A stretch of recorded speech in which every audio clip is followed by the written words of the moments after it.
Welcome to On the Edge with April Mahoney Brains. Here, this is the spot where the conversations are pointed, the guests are sharp, and the responses are never dull. Did you bring your thinking caps? Because it's time to put them on. Because the conversation starts now.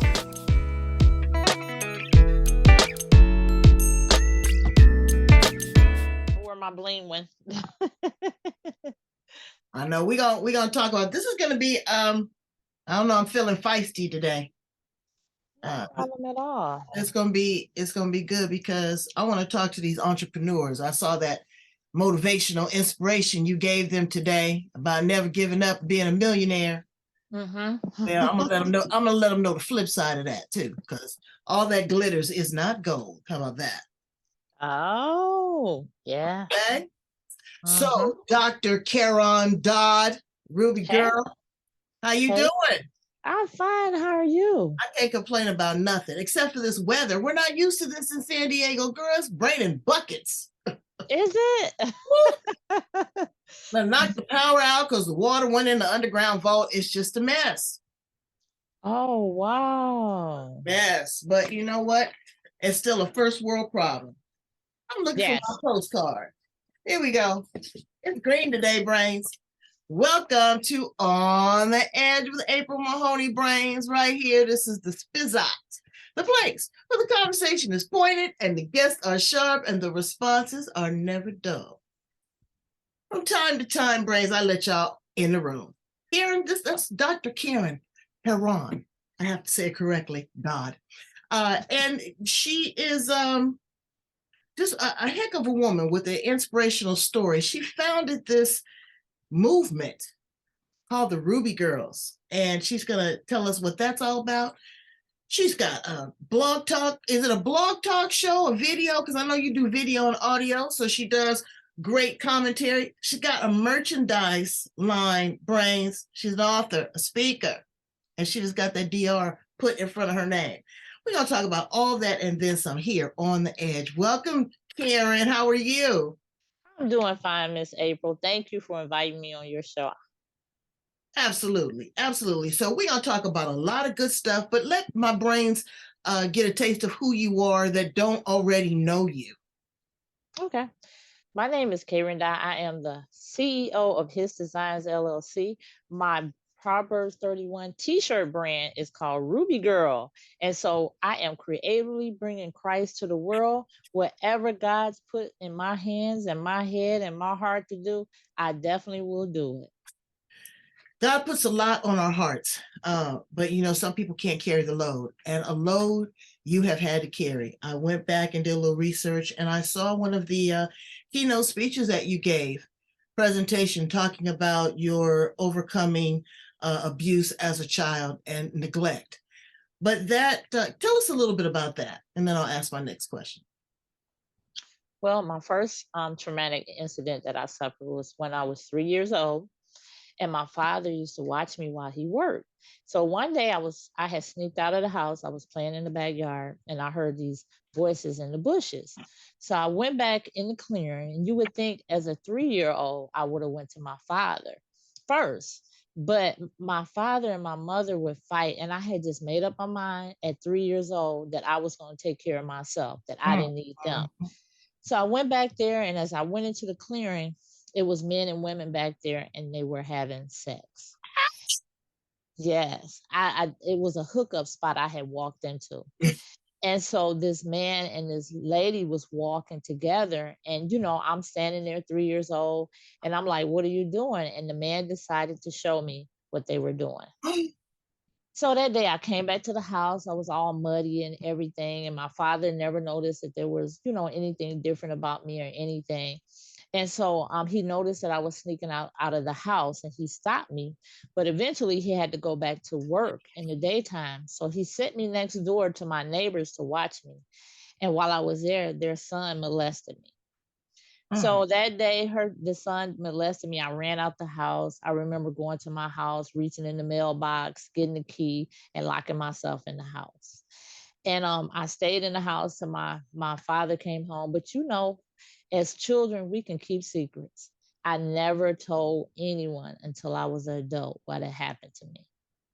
Wow. And so that suppressed trauma didn't destroy you, but it motivated you and molded you into the woman that you are today. Speak to some of your accomplishments. I mean, you've got your honorary doctorate, you've got business, you work in a 9 to 5, and motivating people. That's a lot of heavy lifting, sister. You know what it is, but you know what keeps me going? Because I remember being that little girl that wanted somebody to notice that I was in pain, that wanted to help me through my pain, but everybody just kind of overlooked me, didn't pay me any attention. So that's why I work so hard, because I know there is a lot of little girls like me. They're adults now. They're still struggling with the pain. It took me, actually, I would say, the first trauma happened when I was 3, but it took me until I was 51, got on a national stage and told my story, that I was totally deliberate and was accepting of everything that had happened to me when I was younger. So that's why I work so hard to encourage other people. I understand what depression is. I understand what it is to not love yourself. I know what it is to even try suicide. I've been down that whole path, but by the grace of God, God has always connected me with people when I got adults that spoke into my life. Well, they spoke a blessing into it. Entrepreneurship and running a business. Girl, so we're going to go back and forth on this. You just gave a dynamite, inspirational speech to some tips, 7 minutes worth of magic brains. Go back and listen to it with regards to being an entrepreneur, never giving up, making that first $1 million. But see, what people don't talk about is the flip side of that. Okay.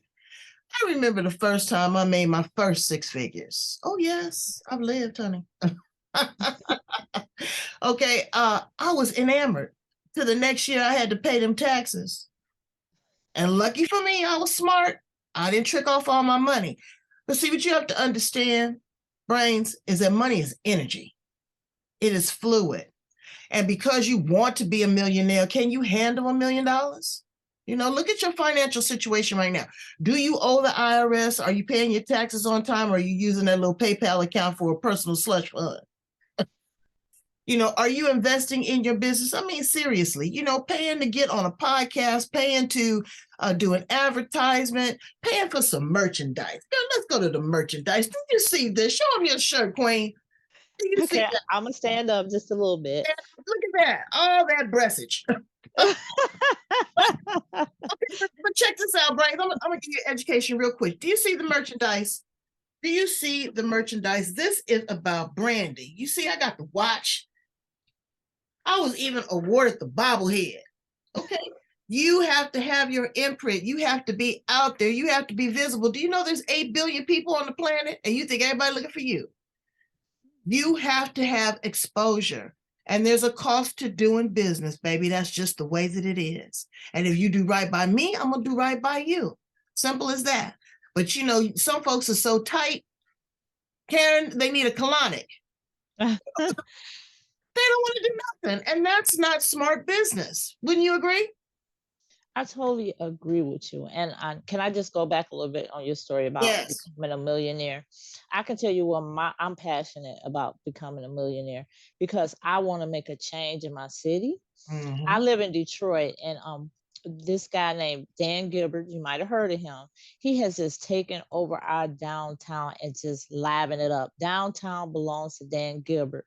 My passion, my dream is to have neighborhoods that belong to me, and have gated communities where women and children can live safely, because it's so much crime in Detroit. Like I say, it hasn't even fallen not too far from me. You know, it's been incidents. Matter of fact, one of my colleagues, her daughter was killed in an MSU tragedy.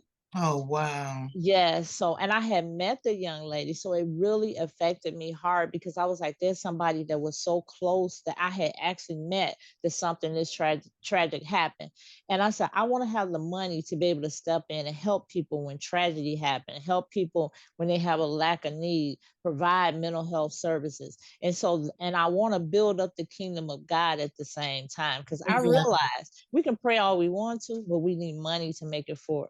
You do. And you know what? Money is nothing more than the value that people put on it.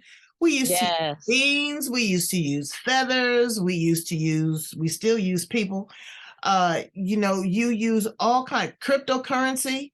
You use all of these things now for an exchange of value. That's what you have to understand. And the more you give, believe it or not, the more you get. Do you find that, girl? Sometimes I find I'd be in abundance and I'd be like, wow. And I paid it forward to somebody else and I saw the reward. That's not the intention. That's not why you should do it. But it sure do feel good when you do it. I honestly, like you said, the problems that the millionaires have, even being broke comes with problems. I just want an opportunity to experience some problems that millionaires have and then be able to compare it. Was it better as a millionaire? Or was it better being broke? I just have a feeling that I'm going to want to go on this side, the millionaire side. Well, you know what? I want you to be there and then some, but I want people to understand that it's not a pipe dream. And like you said, you got to do the work. Ain't nobody gonna give you $1 million because you're cute. Oh yeah. You got to work, you got to be accountable. Like I said, you got to tick them boxes. Folks don't do that. They don't stay ahead of the game, and the IRS or the government will come in one click. Then you got to justify everything before you get anything back. So be smart with it. Learn to invest your money. Learn to make money work for you. That's the key. That's the key. I'll tell you a story. So I was broke as a joke. And I wrote my money a letter.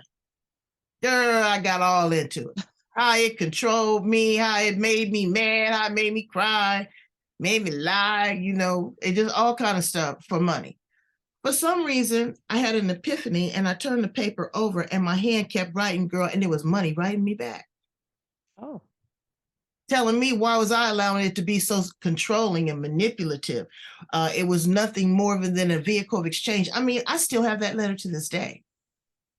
And it was so powerful. It was so transforming that it made a big difference in my life. Then another time when I quit my job, we go in, I'm working in a high-proud technology company.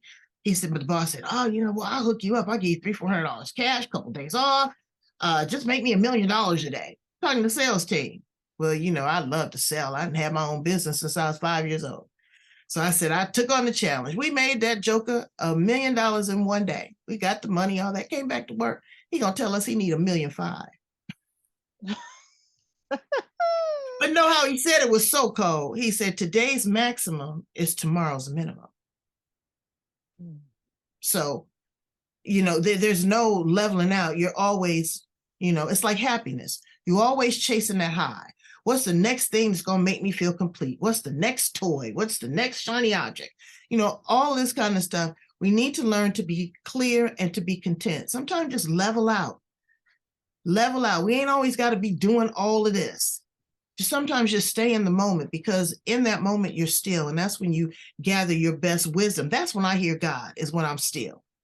You hear folks, I'm busy. Busy doing what? Are you impactful, insightful, or are you just busy? What you think? I agree. I agree with what you said. It's that you don't focus on money. You focus on the vision that you have when you have the resources of money. Money is a resource that you use. Like the Bible said, money answered all things. But I heard this preacher say, not everything. You can have money, but it can't buy happiness. And I got it. But money is there to help you with the resources that you need to grow your vision. And we should all have a vision. Our vision shouldn't be dollar signs. Our vision should be impact, that legacy that we leave on the earth. Well, and to be good people. So I'm gonna ask you some fun questions. Let's go. All right. If you were an appliance in the kitchen, what appliance would you be and why? I'd probably be a blender.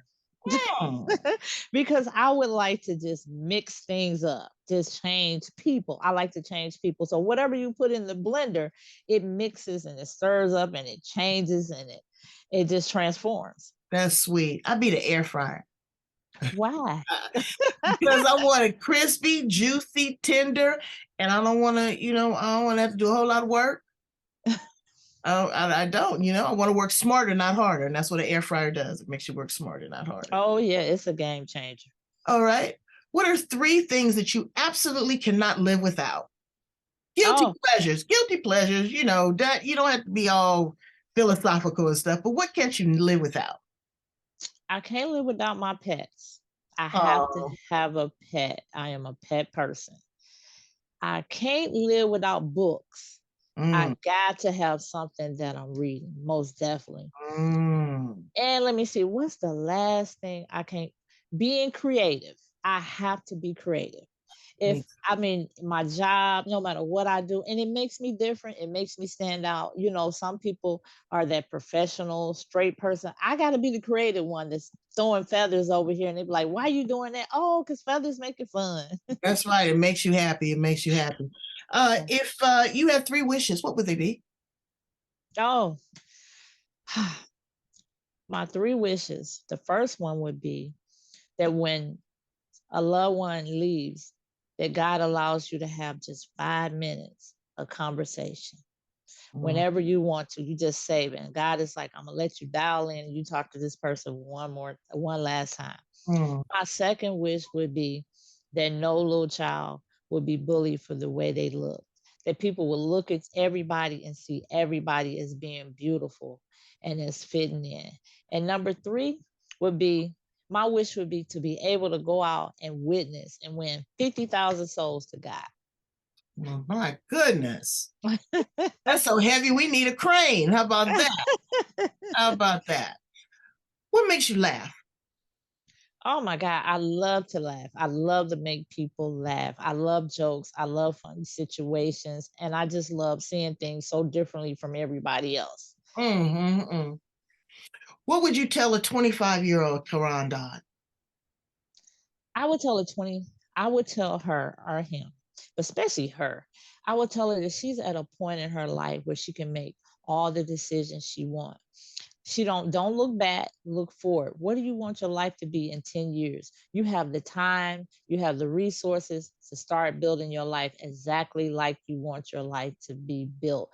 All the things that you went through in the past, let it go. It's time for you to mature up and figure out exactly what you want to do in life. Start saving for your retirement now. Be wise now, and just always learn. That's all I would tell her. Never stop learning. And take a self-defense class. Well, she's gonna be pretty sharp, so You yeah, know, she's gonna have you know, to you learn how to do. defend herself. You gotta learn also too to in life to toughen up. You can't have the people pleaser.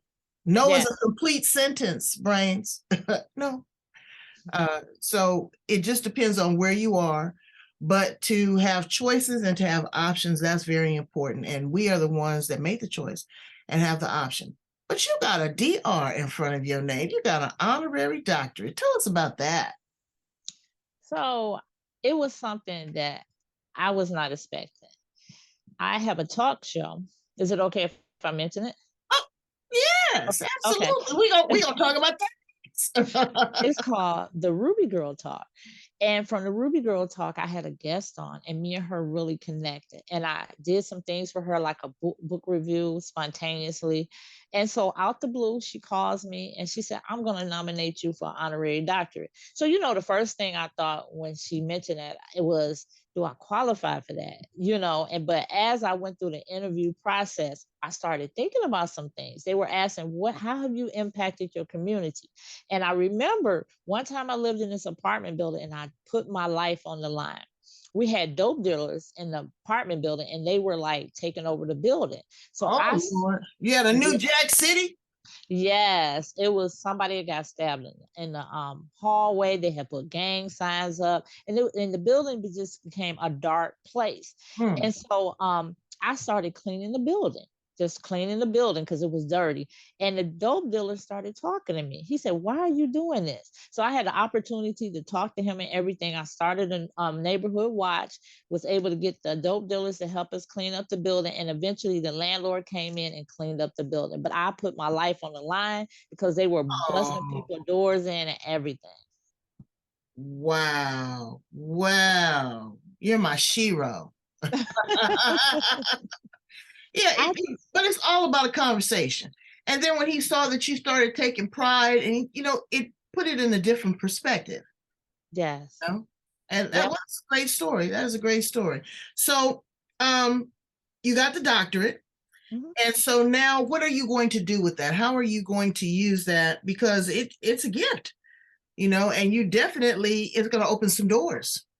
Oh, definitely. It's already opening doors for me. Connection with other people that graduated with me that day. I My passion is to help once again women.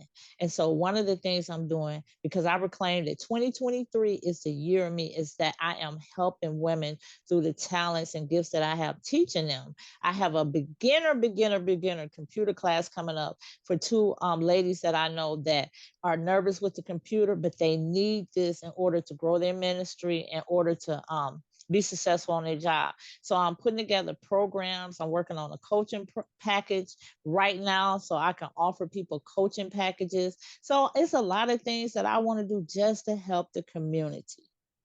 Well, that's beautiful. Then you might run for city council or mayor. You never know. Oh You boy, never I know don't know where we'll about lead that. you. I am more of a behind the scenes. I am a community person. Even in my Yeah, me too. I neighborhood. like grassroots. I know people always see me Yes. out in the community, but I like to sneak out and do some stuff. And I love to do the neighborhood cleanups, and I'll do the Yes. feeding of the unsheltered and something else. So tell us about the show, the Ruby Girl Show. What is the premise about? What are your subject matters? Who's your ideal guest? So I started it in 2020 to help entrepreneurs because we were all sitting at home. People had businesses, and I was trying to connect the business owners with the consumers. I was like, I'm a consumer.